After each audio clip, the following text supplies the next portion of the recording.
This is James Corbett of CorbettReport.com, and I'm coming to you in a conversation that's being recorded on the 25th of May 2011. And today I'm talking to someone who's known as the Real Plato, and he's engaged in what is the world's first Bitcoin road trip.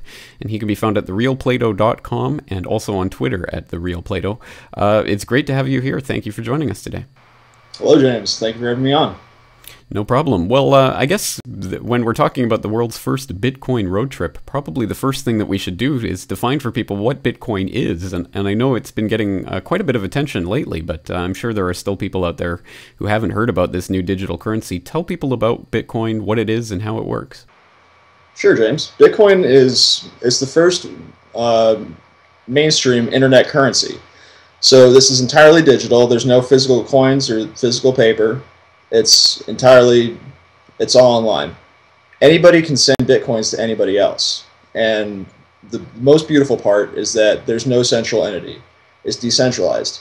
And that means that just since there's nobody in the middle, for one thing, it's hard to regulate it and shut it down. It makes a very democratic system because everybody knows all the rules, everybody is equal, and it's just as easy to send Bitcoins to somebody as it is to receive them. That's very different from the current system. If you want to accept Visa cards, that's a lot harder than just paying Amazon.com with your Visa card. That's right, and as I'm sure many of my viewers and listeners will know, currencies are only as good as the ability to print them. So the US dollar is kind of toilet paper because it can be printed at as much as the banksters ever want to print. But I understand Bitcoin doesn't work like that. Tell us, how is Bitcoin regulated in terms of how much is out there? Well, since there's no central entity in charge of the whole system, that means that there's, the obvious problem of how do you prevent counterfeiting, how do you regulate the currency, how do you, keep everyone honest. And the technical details would take fairly long to explain, but the gist of it is that everybody who's using Bitcoin cooperates and agrees on a set of rules. There's something called a blockchain, it's sort of an authoritative accounting ledger, and everyone has a copy of this. So in this blockchain are records of Bitcoin transactions, every Bitcoin transaction since January 2009. And you can look at this and you can see 5 Bitcoins were sent from address A to address B.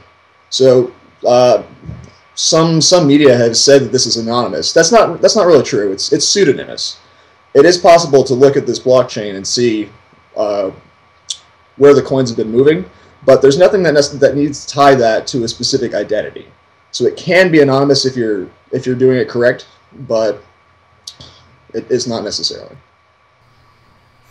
Right, I see. So it is quite an ingenious little system, so I hope people will check into it and find out more about Bitcoin, and there's lots of resources online about it. But I guess we should get into your personal experience, because with a new currency, obviously, it's difficult to find places that will accept Bitcoin.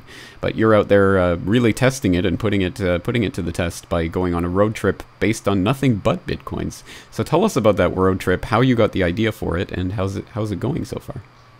Well, as you say, it's basically a proof of concept. I first got involved with Bitcoins in January. I heard about it from a friend and looked into them, did some research. It seemed like a really neat system. And I'm an electrical engineer by trade. When I lost my job in January, I spent some time looking for another job, but eventually I ran out of my savings. I decided to turn the rest into Bitcoin and take the first Bitcoin road trip. And yeah, so far it's going fantastic. I'm not allowed to spend anything but Bitcoins, and I've made it 4,500 miles successfully, not touching any dollars. That's almost unbelievable. I mean, it's incredible. So tell us where you've been so far. Let's see. Well, I started in the Northeast, Hartford, Connecticut. I went up to Boston, Albany, New York City, D.C., Raleigh, North Carolina. Then I crossed down through the South to Alabama, then Texas, and now I'm in Denver.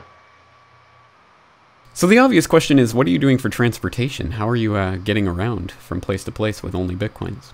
Well, I'm driving my first car, which is a 1999 Firebird, and in order to buy gas, I am buying with Bitcoins. Now, it's not really as simple as going to your local Exxon and saying, "I'd like to pay with Bitcoins, please," because they've never heard of it. So I've been doing, mostly what I've been able to do is talk to people online. I have a laptop with me, so I'm online during this whole trip. But I've been talking to people online in the Bitcoin community and letting them know, hey, I'm passing through Salt Lake in a few days. Is anyone willing to buy me gas?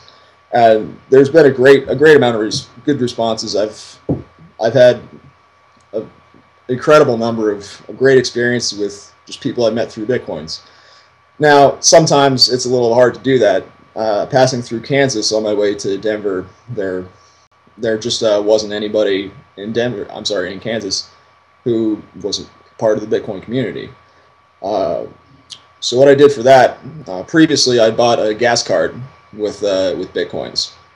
So I'd talked to a member of the community and said, hey, look, I'll give you some Bitcoins, mail me a Shell gas card. So I was able to use that, but in order to get there, I ran out of gas halfway through and ended up at a gas station, just talked to a guy who was about to enlist in the Army and convinced him that this is real and he should, excuse me, he should buy me a gallon of gas to get me where I need to go. That's awesome. So, I mean, it's great to see this, because obviously it brings out sort of the best in people who are out there looking for alternatives. Because I think a lot of people do understand that the US dollar as a system, as a concept, is collapsing, and that we can replace it with something better. So it is uplifting to see this. And you mentioned you've already been 4,500 miles on this road trip. How much further are you going to go? The official end of my road trip is Los Angeles. From the beginning, I've been hoping that I would be able to get from Connecticut to LA without spending any dollars. So when I get there, it'll officially be over. But I think I'm going to continue going north. I think I would like to visit San Francisco, Portland, Seattle, maybe end up in Vancouver, and depending on circumstances, I might decide to keep doing that with Bitcoin alone as well. All right, well, you are kind of the trailblazer here, so this is a bit of a proof of concept, and obviously you have to do what you can with the community to try to get some people on board with what you're doing. But I guess we're hoping to see in the long run more people accepting Bitcoin. What can you say about what kinds of businesses are already accepting Bitcoins, and how can you actually use the ones that you have now? Okay, well, first off, it's really easy to start accepting Bitcoins. All you need is a Bitcoin address, and you need to tell people what that address is. Then any Bitcoins that are sent to that address are now yours. So this is a really low barrier to entry. So we're seeing a number of startups. There's a lot of technically oriented things. You can get web development, you can get design work, you can get server hosting, but you can also get tangible goods. You can get BitcoinMunchies.com has junk food. There's the classic example is one of the first sites that use Bitcoins. They sell alpaca socks. What else? There's a number of poker sites. Bitcoin is great for black and gray markets because, again, it can be anonymous and it's hard to regulate. So we've seen a bunch of poker sites move from US dollar-based servers over to Bitcoins. A good resource to learn more is the Bitcoin Wiki, which is www.bitcoin.it, Bitcoin.it, and they have a trade page that lists hundreds of items that you can get for Bitcoin, so that's worth checking out. Excellent. So it is quite easy to get started, but what if people want to actually get into the business of mining Bitcoins? What does that entail, and how does that work? So mining Bitcoins, that's a term that's been applied to people who are processing transactions for the network. So since this is decentralized, there's a large number of Bitcoin miners who are using their own resources, their own computing power, to keep the network up and maintain it. So what they're doing is basically just running a CPU or a graphics card and solving a puzzle. And they're rewarded with Bitcoins. This is how new Bitcoins are generated. There's specific rules. You can look on the wiki and see exactly how everything works. You can also check the Bitcoin forums, which they can be found at bitcoin.org. There's a mining subforum if you're interested in starting on this. But it really is as simple as installing a program, telling it to start running and using a graphics card, and you're now generating and making Bitcoins. Excellent. So again, it's a low barrier to entry, but there are more, I guess, technically oriented ways to get involved and to get deeper into this. But certainly, it's an interesting and exciting thing. So how did you first hear about Bitcoin, and what attracted you to the idea? I first heard about Bitcoin. I was looking around on about dark nets. Somebody told me that there's a good amount of the internet that is inaccessible through regular browsers. So I started learning about Tor, and there's a website on Tor called the Hidden Wiki, and it's a whole directory of all these websites that are not available through the regular internet. And a number of these were using Bitcoin.